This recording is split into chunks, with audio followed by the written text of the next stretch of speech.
Aujourd'hui, nous avons choisi encore de continuer notre séance de formation dans l'utilisation des PowerMC.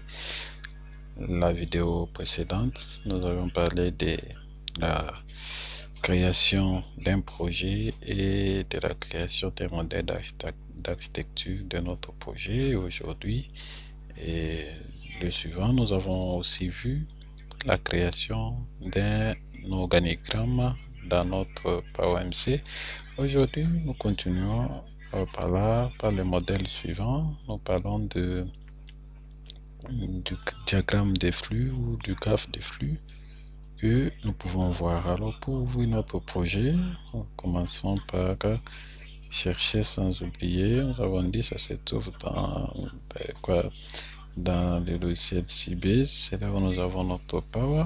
Et lorsqu'il se charge, nous allons voir que par là où nous nous sommes arrêtés hier, charger les projets sur lesquels nous avons travaillé la vidéo précédente sur la création d'un organigramme, et nous allons continuer par la suite. Donc notre projet, c'était le projet travail. Il est là. Je demande, on attend que ça se charge. Voilà, il se charge, dans lesquels nous avons fait hier et nous avons fait dans la vidéo précédente l'organigramme. Nous avons expliqué comment on peut arriver à créer un organigramme. Et après, aujourd'hui, nous continuons avec les graphes de flux. Les graphes de flux permet de voir la communication qui existe entre les acteurs de mon système. Alors, nous avons deux concepts. Nous avons deux concepts principaux. Nous avons les acteurs et nous avons le flux.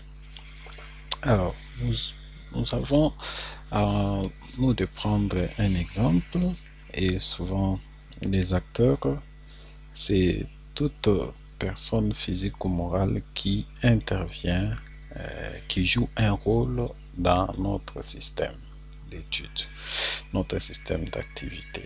Alors, tout dépend. Si nous avons des personnes, des acteurs, on peut mettre des acteurs. Voilà, après avoir mis les acteurs, on peut changer l'étiquette d'un acteur, c'est-à-dire mettre la description d'un acteur. Et pour mettre la description, il faut double-cliquer là-bas. Il y a la boîte de dialogue ici qui apparaît. C'est dans cette boîte de dialogue, on met maintenant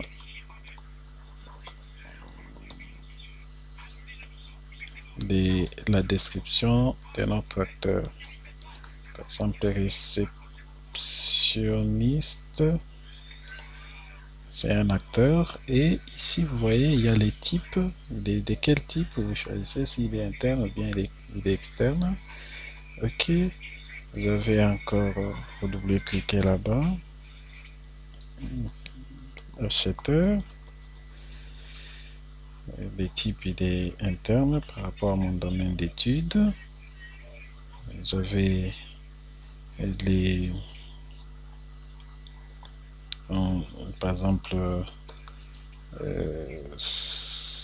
le fournisseur interne, le gestionnaire,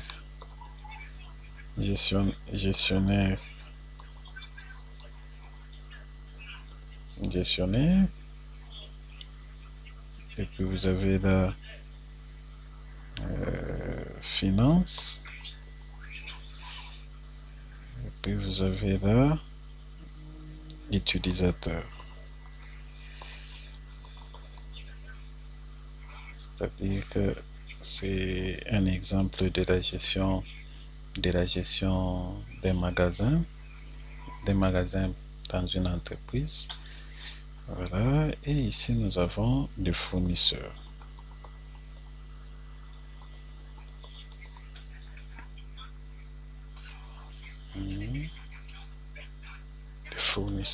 Fournisseur, celui qui vient livrer des produits au magasin d'une entreprise. Et nous avons maintenant des flux. Donc ici, on peut mettre la description. Ça nous permet de décrire ce que nous voulons faire. Et nous pouvons aussi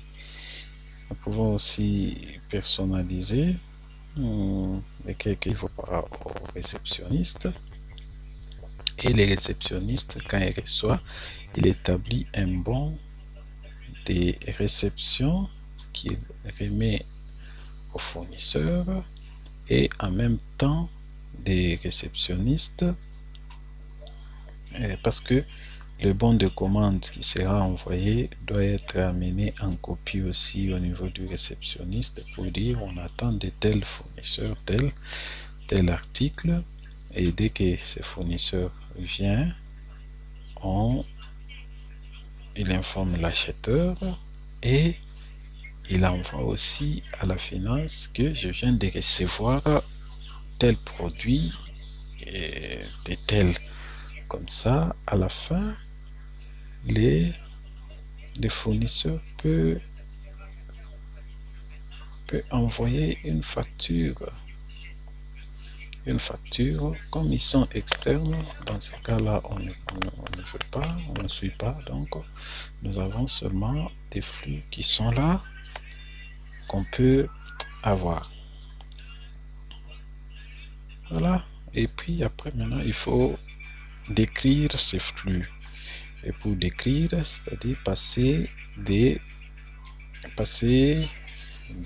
textes. Donc, on peut passer des textes là-bas, là-bas, là-bas, là-bas, là-bas, là-bas, là-bas, là-bas, ici, ici, et aussi ici, ici et ici. Voilà, donc ça nous permet d'avoir un peu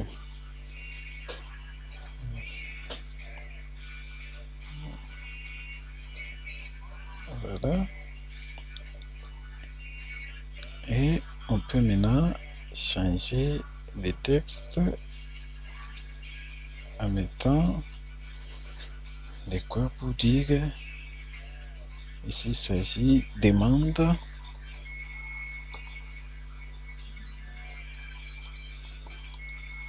de produits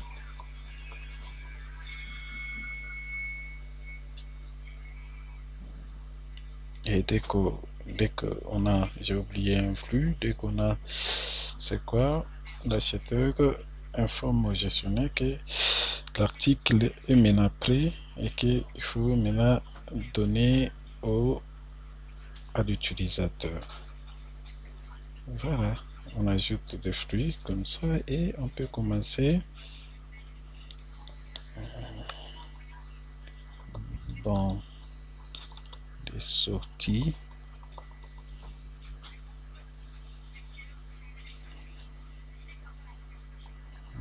Avis d'approvisionnement,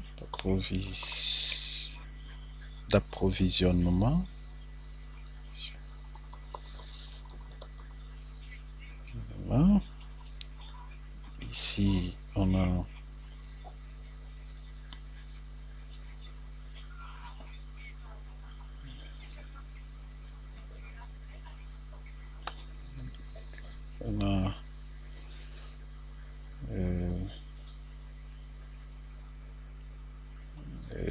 cotation.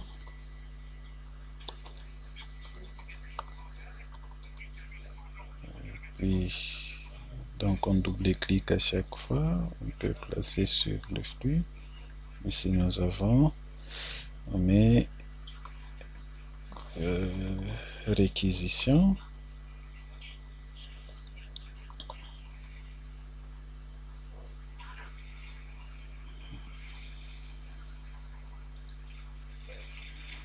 Et ici on a commande.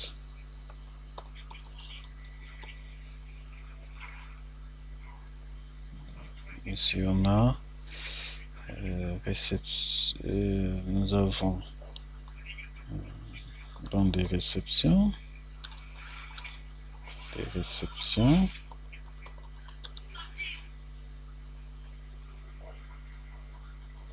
et ici nous avons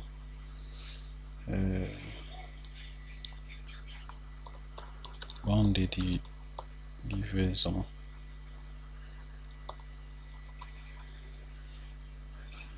Donc article plus bande de livraison. Voilà. Donc un peu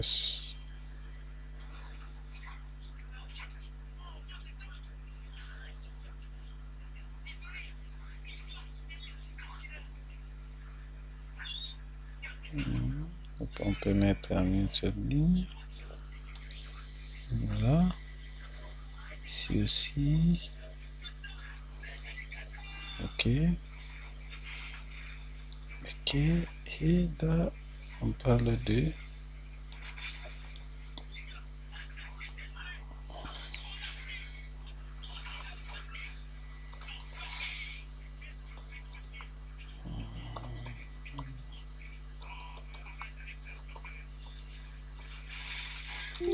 commande transmise.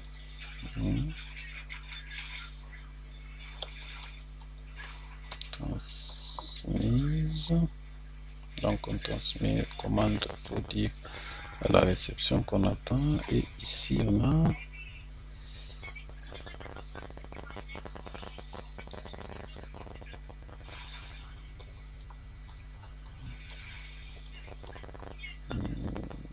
article reçu.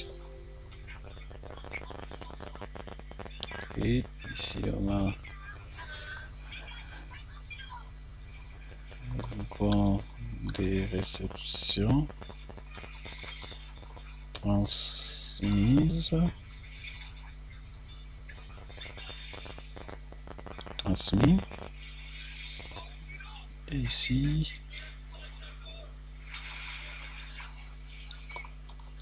commande validée.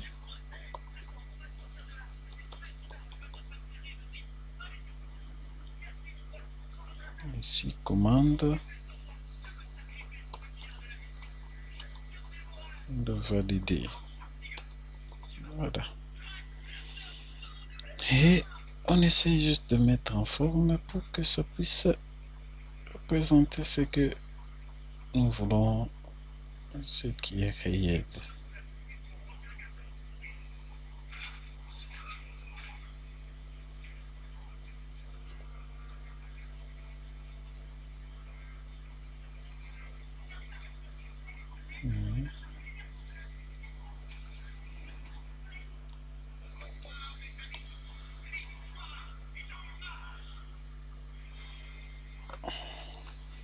Article disponible. Voilà. Et c'est ainsi qu'on réalise notre diagramme, graphe de flux. Et nous avons tous les flux, nous avons les acteurs. Et parmi les acteurs, nous avons par exemple cet acteur. Il faut définir que c'est un acteur externe. Et dès qu'on définit un acteur externe, vous voyez le bord de la circonférence devient un pointillé interrompu, entrée interrompue. Ici aussi finance, c'est un externe. Et utilisateur aussi, c'est un acteur externe. Voilà comment avec PowerMC, ça nous aide à représenter, à modéliser efficacement un système, surtout au niveau de la circulation d'informations avec propreté. Et nous pensons que la vidéo vous a plu et soyez nombreux à suivre encore de nouvelles vidéos sur notre chaîne YouTube. Merci et à la prochaine.